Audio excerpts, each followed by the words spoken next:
नमस्कार दोस्तों, स्वागत है आपके अपने चैनल पर। आज की वीडियो में हम प्राचीन भारतीय इतिहास के कुछ महत्वपूर्ण प्रश्नों को कवर करेंगे, जो कि आपकी प्रतियोगी परीक्षाओं के लिए बेहद उपयोगी साबित होंगे। हम इस वीडियो में प्राचीन भारतीय इतिहास के विभिन्न स्रोतों से जुड़े 30 महत्वपूर्ण प्रश्नों को बहुविकल्पी रूप में देखेंगे और उनके साथ ही उत्तर भी देखेंगे, ताकि आपका अध्ययन और भी प्रभावी हो सके। तो चलिए बिना देरी के शुरू करते हैं आज का पहला वीडियो। निम्नलिखित में से कौन सा स्रोत प्राचीन भारतीय इतिहास के अध्ययन में प्रमुख है?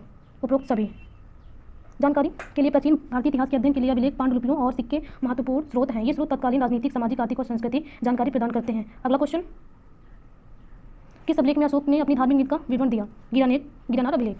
अशोक के गिरनार अभिलेख में उनकी धार्मिक नीतियों का विवरण मिलता है, जिसमें धर्म नीति और बौद्ध धर्म के प्रचार का उल्लेख किया गया है। अगला क्वेश्चन, किस प्रकार के अभिलेखों से प्राचीन भारत के राजनीतिक इतिहास की जानकारी प्राप्त होती है? शिलालेख। शिलालेख प्राचीन भारत के राजनीतिक इतिहास का प्रमुख स्रोत है, जिनसे तत्कालीन राजाओं, उनके शासन और सैन्य अभियानों की जानकारी मिलती है। अगला क्वेश्चन, सिक्कों के अध्ययन को क्या कहा जाता है? मुद्रा शास्त्र। सिक्कों के अध्ययन को मुद्रा शास्त्र कहा जाता है। सिक्कों के माध्यम में से तत्कालीन शासकों, व्यापारिक संबंधों और आर्थिक स्थितियों की जानकारी मिलती है। अगला क्वेश्चन, तक्षशिला विश्वविद्यालय से संबंधित सबसे पुराना विवरण किस स्रोत में मिलता है? जातक कथाएं। तक्षशिला विश्वविद्यालय का सबसे पुराना उल्लेख जातक कथाओं में मिलता है, जो बौद्ध धर्म इतिहास का महत्वपूर्ण हिस्सा है। अगला क्वेश्चन, वेद को किस प्रकार के साहित्यिक स्रोतों में गिना जाता है? धार्मिक साहित्य। वेदों को धार्मिक साहित्य माना जाता है और ये प्राचीन भारतीय धार्मिक, सामाजिक और दार्शनिक विचारधाराओं का प्रमुख स्रोत है। अगला क्वेश्चन, महाभारत और रामायण किस प्रकार के प्राचीन स्रोत है? महाकाव्य। महाभारत और रामायण दोनों ही महाकाव्य हैं, जिनमें भारतीय इतिहास, धर्म और संस्कृति के महत्वपूर्ण कहानियां समाहित हैं। अगला क्वेश्चन, बौद्ध साहित्य का कौन सा ग्रंथ बौद्ध संघ के नियमों और अनुशासन को संकलित करता है? त्रिपिटक। त्रिपिटक बौद्ध धर्म के संघ के नियम और अनुशासन का संकलन है, जो बौद्ध धर्म के 3 प्रमुख ग्रंथों में से एक है। अगला क्वेश्चन, अशोक के किस अभिलेख से पता चलता है कि उन्होंने कलिंग के युद्ध के बाद बौद्ध धर्म अपनाया था?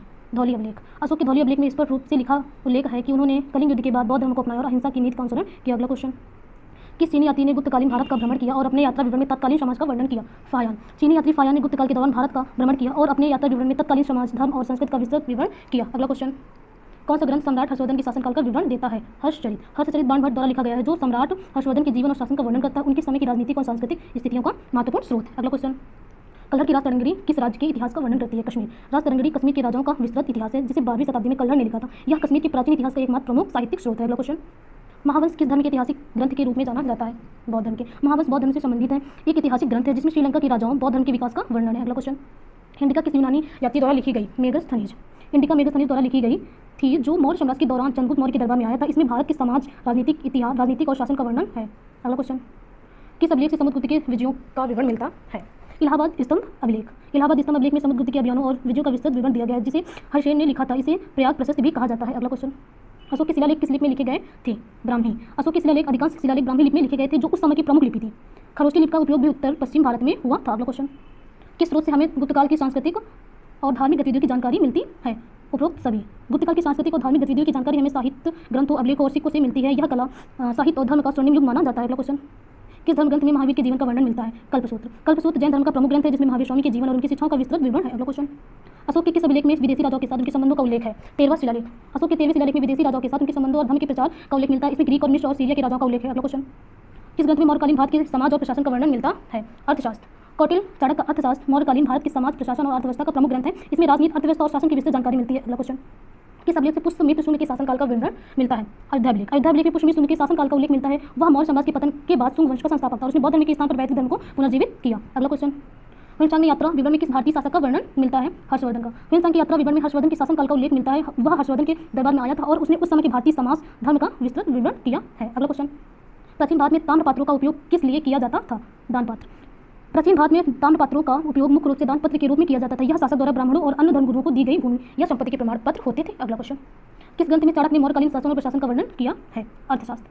चाणक्य ने अर्थशास्त्र में मौर्यकालीन शासन, प्रशासन और अर्थव्यवस्था का विस्तार से वर्णन किया है। इसे मौर्य समाज का प्रमुख प्रशासनिक ग्रंथ माना जाता है। अगला क्वेश्चन, महात्मा बुद्ध के जीवन की घटनाओं का वर्णन किस ग्रंथ में मिलता है? ललित विस्तार। ललित विस्तार बौद्ध ग्रंथ है, जिसमें महात्मा बुद्ध के जीवन की घटनाओं का विस्तार से वर्णन किया। इसमें उसे जन्म, ज्ञान प्राप्ति और उपदेश देने की घटना शामिल है। अगला क्वेश्चन, मौर्यकाल में राजा का प्रमुख कर्तव्य किस ग्रंथ में वर्णित है?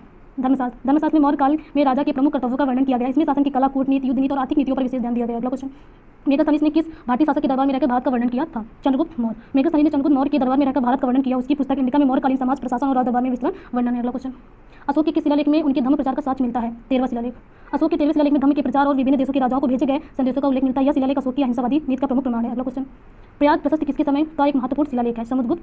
प्रयाग प्रशस्त, जिसे इलाहाबाद स्तंभ अभिलेख भी कहा जाता है, समुद्रगुप्त के शासनकाल का एक प्रमुख शिलालेख है। इसमें उनके विजयों का विवरण मिलता है। अगला क्वेश्चन, किस स्रोत से हमें हड़प्पा सभ्यता की जानकारी प्राप्त होती है? पुरातात्विक उत्खनन। हड़प्पा सभ्यता के बारे में जानकारी हमें पुरातात्विक उत्खनन से प्राप्त होती है। मोहनजोदड़ो, हड़प्पा और अन्य स्थलों की खुदाई से प्राप्त अवशेषों में से इस सभ्यता के बारे में विस्तार से जानकारी मिली है। तो दोस्तों ये था प्राचीन भारतीय इतिहास से जुड़े कुछ महत्वपूर्ण प्रश्न और उनके उत्तर। मुझे उम्मीद है कि इस वीडियो ने आपके ज्ञान में वृद्धि की होगी और आपकी आगामी परीक्षा की तैयारी के लिए सहायक सिद्ध होगा। अगर आपको यह वीडियो पसंद आता है तो इसे लाइक और शेयर करना ना भूलें और हमारे चैनल को सब्सक्राइब करें ताकि आपको और भी उपयोगी वीडियो मिलते रहे। अगर आपके पास कोई सवाल या सुझाव है तो कृपया नीचे कमेंट बॉक्स में लिखें। धन्यवाद और आपकी पढ़ाई सफल हो।